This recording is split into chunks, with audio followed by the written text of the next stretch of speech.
ದಿನನಿತ್ಯದ ಬದುಕಿನ ಸಮಸ್ಯೆ ಸಂದೇಹಗಳಿಗೆ ಲೌಕಿಕ ಹಾಗೂ ಪಾರಮಾರ್ಥಿಕ ಸ್ತರಗಳಲ್ಲಿ ಉತ್ತರವನ್ನು ಕಂಡುಕೊಂಡು ಅರ್ಥಪೂರ್ಣ ಸಾರ್ಥಕ ಜೀವನ ನಡೆಸಲು ನಮಗೆ ಇರುವ ಒಂದು ದಾರಿದೀಪ ಡಿವಿಜಿಯವರ ಮಂಕುತಿಮ್ಮನ ಕಗ್ಗ.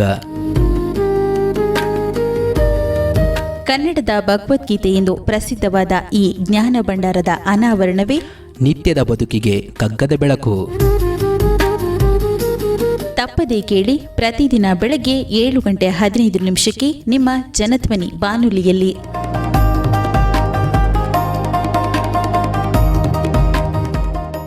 ಆತ್ಮೀಯ ಶ್ರೋತೃಗಳಿಗೆ ನಮಸ್ಕಾರ, ಸುಪ್ರಭಾತ. ಡಿವಿಜಿರವರ ಮಂಕುತಿಮ್ಮನ ಕಗ್ಗದ ಅಧ್ಯಯನ ನಿತ್ಯದ ಬದುಕಿಗೆ ಕಗ್ಗದ ಬೆಳಕು ಈ ಕಾರ್ಯಕ್ರಮವನ್ನು ಇವತ್ತು ಮುಂದುವರ್ಸೋಣ. ಒಳಿತೆಂದು ಸೊಗಸೆಂದು ಜಗವು ಮೆಚ್ಚುವುದೆಲ್ಲ ಕಲೆ ಕಣಂಗಳು ಮಾತ್ರ ಪೂರ್ಣಂಗಳಲ್ಲ ನಲಿವು ಚೆಲುವುಗಳ ಪರಿಪೂರ್ಣ ಮೂಲಾಕೃತಿಯೇ ಪರಬೊಮ್ಮನೆನ್ನುವರು ಮಂಕುತಿಮ್ಮ. ಕಳೆದ 4 ಮುಕ್ತಕಗಳಲ್ಲಿ ನಾವು ಸಚ್ಚಿದಾನಂದ ಘನ, ಸತ್, ಚಿತ್ ಮತ್ತು ಆನಂದ, ಈ 3ರ ಏಕೀಕೃತ ರೂಪವಾದಂಥ ಪರಬ್ರಹ್ಮ ತತ್ವದ ಕುರಿತು ನಾವು ನೋಡಿದ್ವಿ. ಈಗ ನಾವು 126ನೇ ಮುಕ್ತಕ ಏನು ನೋಡ್ತಾ ಇದ್ದೀವಿ. ಇದು ಮತ್ತು ಇನ್ನು ಮುಂದಿನ 2-3 ಮುಕ್ತಕಗಳಲ್ಲಿ ನಾವು ಆ ಸಚ್ಚಿದಾನಂದ ಘನವನ್ನು ನಮ್ಮ ನಿತ್ಯ ಜೀವನದಲ್ಲಿ ಯಾವ ರೀತಿಯಲ್ಲಿ ನಾವು ನೋಡ್ಕೊಳ್ಬಹುದು ಅನ್ನೋದಕ್ಕೆ ಒಂದು ಮಾದರಿಯನ್ನು ಡಿವಿಜಿಯವರು ನಮ್ಮ ಮುಂದೆ ಇಡ್ತಾರೆ. ನಮಗೆ ಜೀವನದಲ್ಲಿ ಯಾವಾಗಲೂ ಚೆನ್ನಾಗಿರೋದೇ ಬೇಕು. ಆ ಚೆನ್ನಾಗಿರೋವಂಥದ್ದು ಒಬ್ಬೊಬ್ಬರಿಗೆ ಒಂದೊಂದು ರೀತಿ ಚೆನ್ನಾಗಿದೆ ಅಂತ ಅನಿಸುತ್ತೆ. ಒಳಿತೆಂದು ನನಗೆ ಚೆನ್ನಾಗಿದೆ, ನನಗೆ ಚೆನ್ನಾಗಿ ಅನಿಸುತ್ತೆ, ನನಗೆ ಒಳ್ಳೆಯದು ಅನ್ನೋದು ಒಂದಾದರೆ, ಸೊಗಸೆಂದು ಅಯ್ಯೋ ಎಷ್ಟು ಚೆನ್ನಾಗಿದೆ ಅದು ಹೊರಗಡೆದು, ಸುಂದರವಾದಂಥ ಒಂದು ದೃಶ್ಯ, ಈ ರೀತಿದು ಒಂದು ನಮಗೆ ಅನಿಸುತ್ತೆ. ಈ ಎರಡೂ ಕೂಡ ಜಗವು ಮೆಚ್ಚುತ್ತೆ. ಆದರೆ ಇಡೀ ಜಗ ಒಂದನ್ನೇ ಒಳಿತು ಅಂತ ಮೆಚ್ಚುತ್ತಾ ಅಥವಾ ಒಂದನ್ನೇ ಸೊಗಸು ಅಂತ ಮೆಚ್ಚುತ್ತಾ ಅಂತ ನಮ್ಮನ್ನು ನಾವು ಕೇಳಿಕೊಂಡ್ರೆ ನಮಗೆ ಒಂದು ಸ್ಪಷ್ಟವಾಗಿ ಗೊತ್ತಾಗೋದೇನೆಂದರೆ, ಹಾಗಲ್ಲ, ಅದು ಬಹಳ ವೈಯಕ್ತಿಕವಾದಂಥ ಅಭಿಪ್ರಾಯ. ಈಗ ನನಗೆ ಯಾವುದು ಸರಿ ಅಂತ ತೋರಿಸುತ್ತೋ ಅದು ನಿನಗೆ ಸರಿ ಅಂತ ತೋರದೇ ಇರಬಹುದು. ನನಗೆ ಕಾಫಿ ಇಷ್ಟ, ಕಾಫಿಗೆ ಸಕ್ಕರೆ ಹಾಕಿದರೆ ಇಷ್ಟ, ಇನ್ಯಾರಿಗೋ ಟೀ ಇಷ್ಟ, ಅವರಿಗೆ ಟೀಗೆ ಸಕ್ಕರೆ ಹಾಕದೇ ಇದ್ದರೆ ಇಷ್ಟ. ಸೊ ಹೀಗೆ ಆ ವ್ಯತ್ಯಾಸಗಳು ಬಹಳ ಜಾಸ್ತಿ ಇರುತ್ತೆ ಒಬ್ಬರಿಂದ ಒಬ್ಬರಿಗೆ. ಹಾಗೆ ನನಗೆ ಯಾವುದು ಎಷ್ಟು ಚೆನ್ನಾಗಿದೆಯಪ್ಪ ಅಂತ ಯಾವುದೋ ಒಂದು ಪಕ್ಷಿಯನ್ನು ನೋಡಿದಾಗ ಅನ್ನಿಸ್ಬಹುದು. ಬಟ್ ಇನ್ಯಾರಿಗೋ ಅದೇನು ಮಹಾ ಪಕ್ಷಿ, ಆದರೆ ಏನು ಮಹಾ ಅದು, ನಾನು ಬೇರೆ ಏನೋ ನೋಡ್ತೀನಿ ಅಂತ ಅಂದ್ಕೊಂಡು ಅವ್ರು ಮುಂದಕ್ಕೆ ಹೋಗ್ಬೋದು.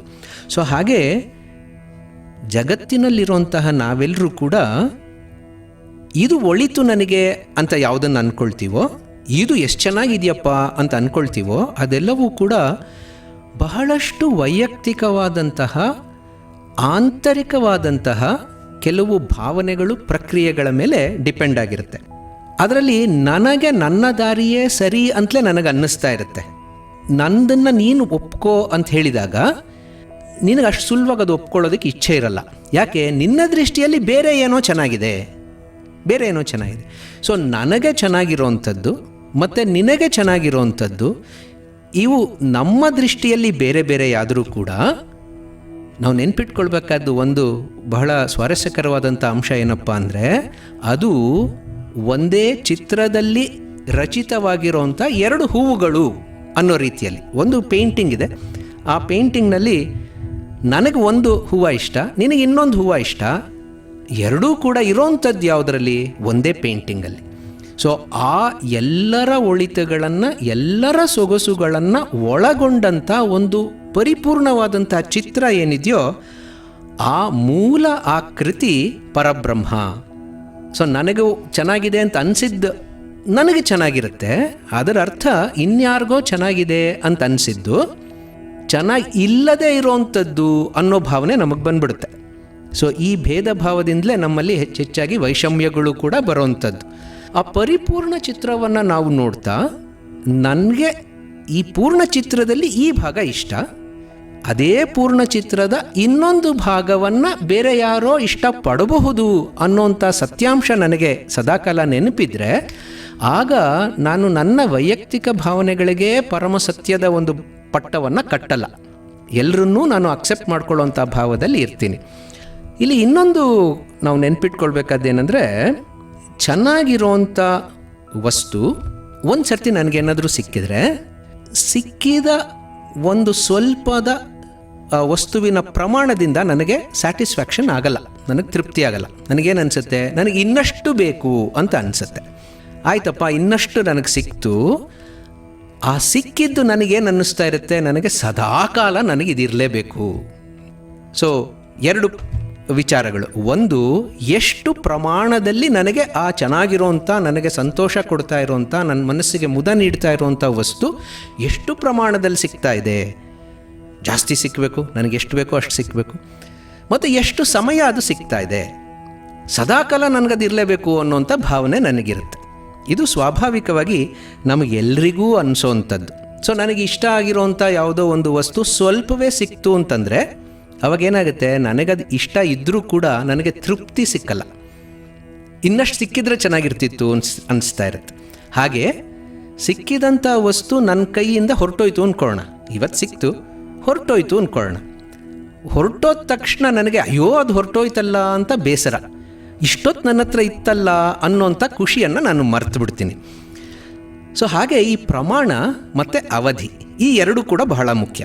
ಅದಕ್ಕೆ ಡಿ ವಿ ಜಿಯವರು ಇಲ್ಲಿ ಹೇಳ್ತಾರೆ, ನಮಗೆ ಸಿಕ್ಕುವಂಥ ಯಾವುದೇ ವಸ್ತುವನ್ನು ನಾವು ಒಳಿತು ಅಥವಾ ಸೊಗಸು ಅಂತ ಅಂದ್ಕೊಂಡಾಗ, ಒಂದು ಅದು ವೈಯಕ್ತಿಕವಾದಂಥ ಅಭಿಪ್ರಾಯ, ಎರಡನೇದು ಅದು ಕಲೆ, ಅಂದರೆ ಸ್ವಲ್ಪ ಮಾತ್ರ, ಕಣಗಳು ಮಾತ್ರ. ಅದು ಪ್ರಮಾಣದ ದೃಷ್ಟಿಯಿಂದಲೂ ಸ್ವಲ್ಪ, ಅವಧಿಯ ದೃಷ್ಟಿಯಿಂದಲೂ ಸ್ವಲ್ಪ. ಸೊ ನಾವು ಈ ಪ್ರಮಾಣ ಅವಧಿ ಎರಡರಲ್ಲೂ ಸೀಮಿತವಾದಂತಹ, ನಮ್ಮ ಕೈ ಜಾರಿ ಹೋಗಬಹುದಾದಂಥ ವಸ್ತುಗಳಲ್ಲೇ ಒಳಿತನ್ನು ಸೊಗಸನ್ನು ನೋಡ್ತಾ ಅದು ಕಳೆದು ಹೋದಾಗ ದುಃಖದಲ್ಲಿ ಮುಳುಗುವಂಥ ಪರಿಸ್ಥಿತಿಯಲ್ಲೇ ಸದಾಕಾಲ ಇರ್ತೀವಿ. ಬದಲಿಗೆ ನಾವು ಮಾಡಬೇಕಾದ್ದೇನು, ಈ ಒಳಿತು ಮತ್ತು ಸೊಗಸು ಇವೆರಡೂ ಕೂಡ ಯಾವ ಮೂಲದಿಂದ ಬರ್ತಾ ಇದೆ ಅಂತ ನಾವು ನೋಡಿಕೊಂಡಾಗ ಅದು ಒಂದು ದೊಡ್ಡದಾದಂತಹ ನಿಧಿ, ಯಾವತ್ತೂ ಬತ್ತಲಾರದಂತಹ ಒಂದು ಚಿಲುಮೆ. ಅದು ಆ ಚಿಲುಮೆಯೇ ನಾನು ಆರಾಧಿಸೋದಕ್ಕೆ ಸಾಧ್ಯ ಆದರೆ, ಆ ಚಿಲುಮೆಯನ್ನೇ ನನ್ನದಾಗಿಸ್ಕೊಳ್ಳೋದಕ್ಕೆ ಸಾಧ್ಯ ಆದರೆ, ಸಣ್ಣದಾಗಿ ನಾನು ಈಗ ಪಡ್ಕೊಳ್ತಾ ಇರುವಂತಹ ಒಳಿತು, ಸ್ವಲ್ಪ ಮಟ್ಟಿಗೆ ಮಾತ್ರ ನೋಡ್ತಾ ಇರುವಂತಹ ಸೊಗಸು, ಅದು ಕ್ಷಣಿಕ. ಅದನ್ನು ದಾಟಿ ಪ್ರಪಂಚದಲ್ಲಿರುವಂತಹ ಎಲ್ಲ ಒಳಿತುಗಳು, ಎಲ್ಲ ಸಂತೋಷಗಳು, ಎಲ್ಲ ಸೌಂದರ್ಯಗಳ ಪರಿಪೂರ್ಣವಾದಂತಹ ಮೂಲ ಕೃತಿಯನ್ನೇ ನಾನು ನೋಡೋದಕ್ಕೆ ಸಾಧ್ಯವಾ? ಅದನ್ನು ನಾನು ನೋಡಿಕೊಂಡಾಗ ಅದು ಪರಬ್ರಹ್ಮ. ಆ ಪರಬ್ರಹ್ಮನನ್ನು ನಾನು ಪ್ರತಿಯೊಂದರಲ್ಲೂ ನೋಡಬೇಕು. ಭಿನ್ನತೆಗಳು ಇದ್ದಾಗಿಯೂ ಸಹ ಪರಿಪೂರ್ಣತೆಯನ್ನು ನಾವು ನೋಡೋದಕ್ಕೆ ಸಾಧ್ಯವಾಗುತ್ತೆ ಅನ್ನೋದನ್ನು ನಾವು ನೆನ್ಪಿಟ್ಕೋಬೇಕು. ಆಗ ನಮ್ಮ ಮಧ್ಯೆ ಇರುವಂತಹ ಭಿನ್ನ ಅಭಿಪ್ರಾಯಗಳು ಗೋಡೆಗಳಾಗಲ್ಲ. ಅದನ್ನು ನಾವು ಪರಸ್ಪರ ನೋಡಿಕೊಂಡು ಹಂಚಿಕೊಂಡು ಪರಸ್ಪರರ ಒಳಿತು ಸೊಗಸುಗಳನ್ನು ನಾವು ನಮ್ಮ ಒಂದು ಒಳಿತಿಗಾಗಿ ತಿರುಗಿಸ್ಕೊಂಡಾಗ ಪರಬ್ರಹ್ಮನ ಸ್ವರೂಪವನ್ನು ನಾವು ನೋಡ್ಕೊಳ್ಳೋದಕ್ಕೆ ಸಾಧ್ಯ ಆಗುತ್ತೆ.